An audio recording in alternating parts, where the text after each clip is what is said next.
So, Eugene, where are our trains?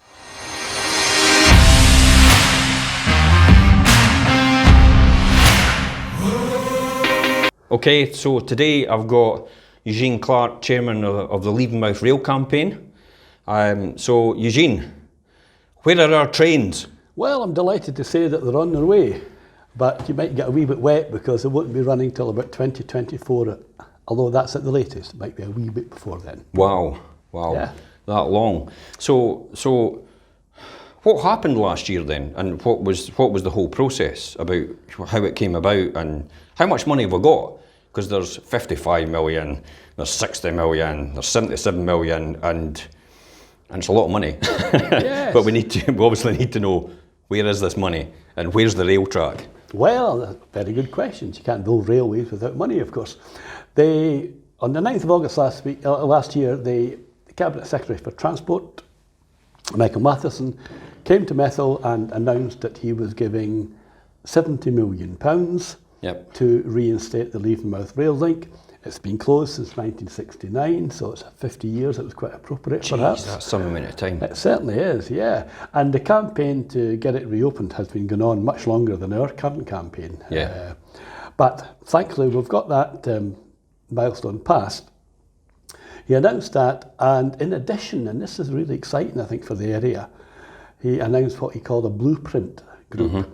And the purpose of that is to bring people together to see how to make sure that the Levenmouth community got full benefit from the rail line. The reason I did that is that when they started the Borders line a few years back, it's been very successful, but the campaign there admitted that they hadn't quite prepared enough, so that communities weren't ready. So we're trying to avoid this.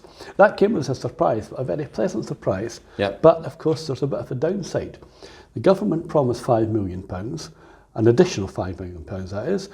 Five councils put in another £5 million, so there's £10 million for the group to spend on the community. The trouble is, that was 6 months ago and nothing much has happened yet. Yeah. And that's one of our concerns that we're actively pursuing with Five Council. They haven't been able to appoint a project manager at the time of speaking, and that becomes important because of how this whole development process works, and I'm happy to try to explain. There's a very complex system called GRIP. So are you saying the trains are running late?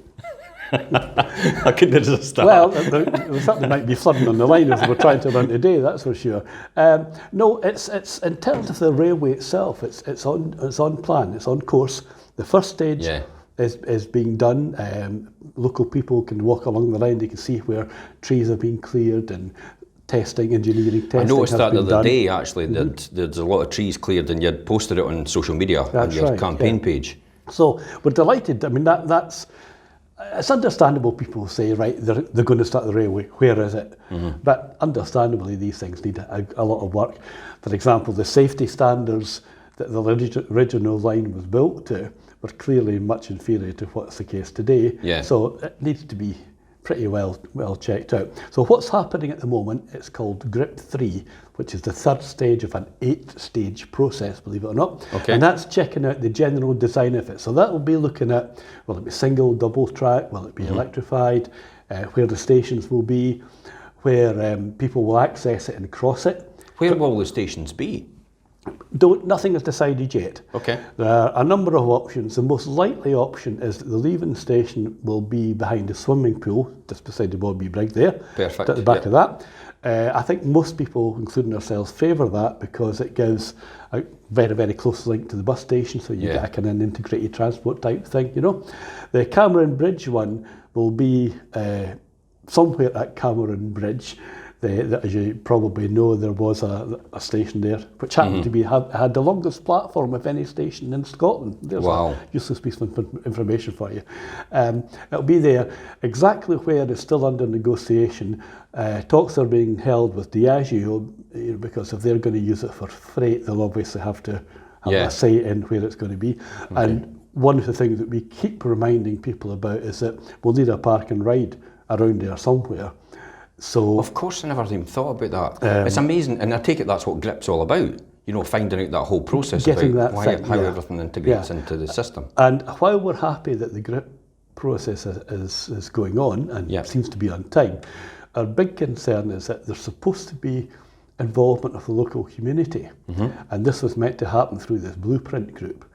It hasn't been set up yet. It's actually 6 months later. Fife Council haven't managed to put it into operation.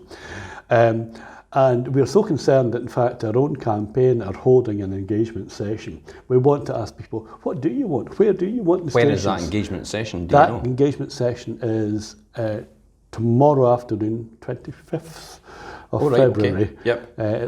We have an action meeting on the last Tuesday of each month. Yeah. Anyone can come along, and we're going to be focusing exactly on, right, folks, what do we actually want? Where do we want to be able to cross the line? Because remember, you've had 50 years of that line not having trains on it. So naturally, people making their way down to Leven through from Methil Hill have made their own kind of pathways down there.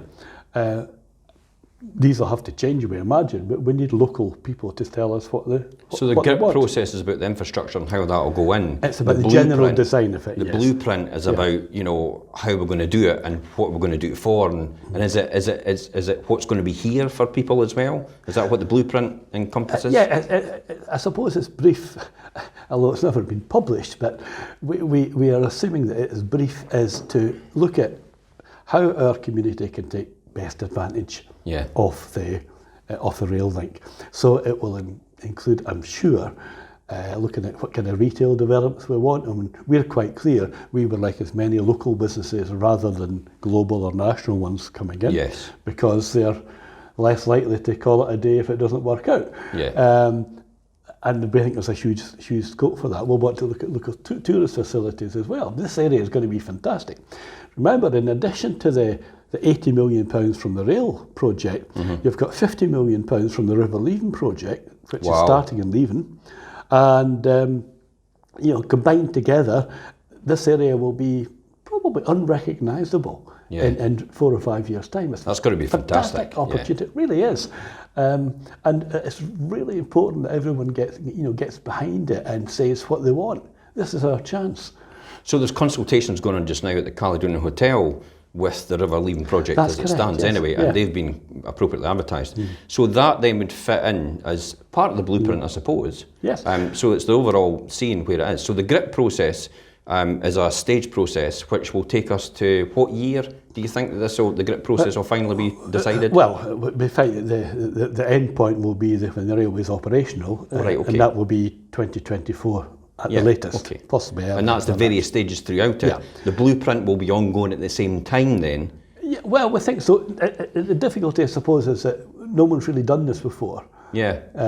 So it is I'm trying not to be too critical of Fife Council, but the fact is that they've had 6 months to get this started and it hasn't happened yet. But it's a chance for people, as I say, to say what they want, how they want to benefit from it. And of course, we've got other projects a bit further away and perhaps on the horizon, such as the Levenmouth Whale Project, trying to create an iconic tourist attraction, a wee bit like the Kelpies at Falkirk. It's a wee bit controversial, because I remember when I first started about the Whale Project, I looked at it and thought 55 million. I think I could be better spent on other things. And then somebody said the Kelpies, and I thought, wow, now that would be stunning. Well, yes. That would bring a lot of people in. When you think about the logic behind that. Absolutely. I mean, I'm sure you yourself and a lot of the viewers will have done the same. We visited the Kelpies. It's a great experience, you know. Although it wasn't intended to be like that in the first place, but that's another story. In terms of the cost of that, bear in mind that's not public money, right? So it's not building social housing or having a whale project. The two are financially absolutely separate. And we're absolutely clear on that. It will be financed through, if it comes to being obvious, it will be financed through private investment and through other kinds of fundraising. It will not come from Fife Council.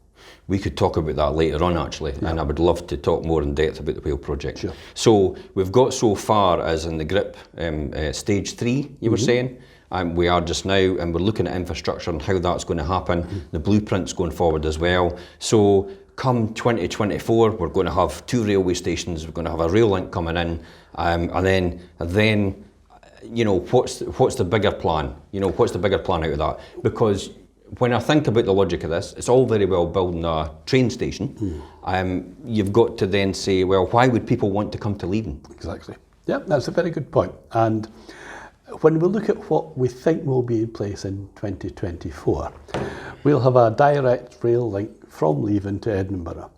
Okay, and by that we mean you won't have to change anywhere. Okay, Yeah. the line will join on to the sort of the main north-south line at Thornton, and then continue there. We are anticipating a twice-hourly service, Good. although that obviously won't necessarily run all the time. Yep. And the journey time will be just under an hour, as far as we know. Now, how will this benefit the area? I think there's a number of ways it will do it.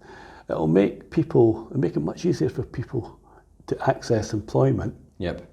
leisure activities in the Edinburgh, especially the west side of Edinburgh.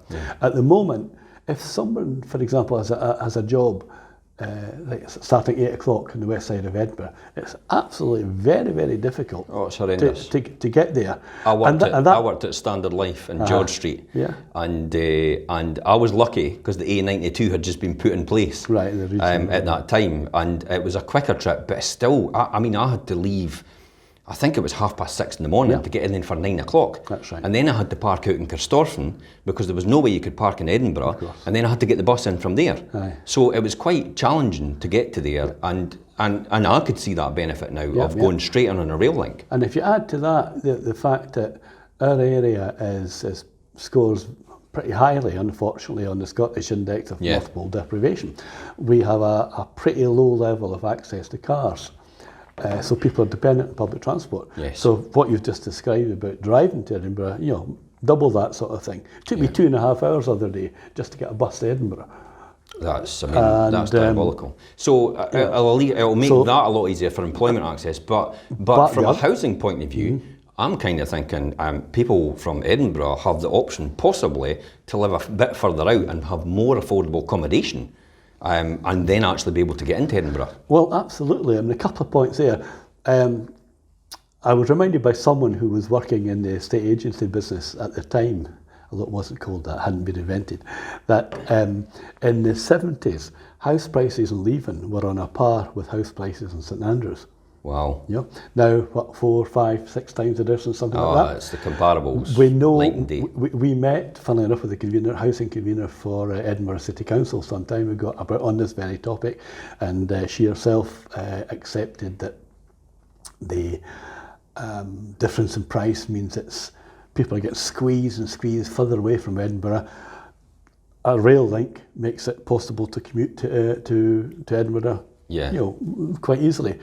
If I were an investing sort of chap, I would be buying property in Levenmouth at the moment. Except around about the train station. Except around the station. Well, now, it's interesting you say That's that. where Taylor Street prices will go sky high. Exactly, That's amazing. A funny wee story when we were one of our down the high street consultation type thing.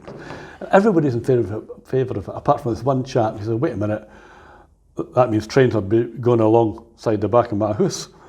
And we say, well, if you look at other areas, experiences that prices rise considerably where they are signed. So you've got that bit about making it much more accessible. More houses, and as we know, there's a lot more planned in the area. But there's also the tourism bit. Again, a lot of people will maybe remember when the Leven area was a pretty favourite spot for it was Glasgow. People coming on holiday. Everybody from the west coast always wanted to come to the east coast because there's a better climate completely. Drier. It's drier. And that still goes on today over in the East Neuk. Of course. A lot of people still travel over, but unfortunately they sometimes bypass Leven now because they're in a car. Yeah. So the A915 runs right past Levenmouth Glen and goes straight onto the coast road after that. You miss out Leven completely. So we're really wanting to attract them to come into Leven. You're absolutely right. I see the benefit of having the train station near the bus station. So there's a straight crossover in terms of transportation policy. And then therefore people can go on from there to go along the East Neuk. But they have the possibility to stop off in Leven. So fantastic benefits there as well. Well, absolutely. And you mentioning the transport links. One of the things that we need to make sure happens here is that we keep an eye on the big picture. Yeah. Part of the River Leven developments is including thanks to efforts on by local groups here, by the way, is including an awful lot of detailed stuff on active travel. And that means building cycle paths, pathways throughout the area, throughout the community. And again, that's ways of making sure that people can have easy access to the stations. You know, electric bikes at Cameron Rig.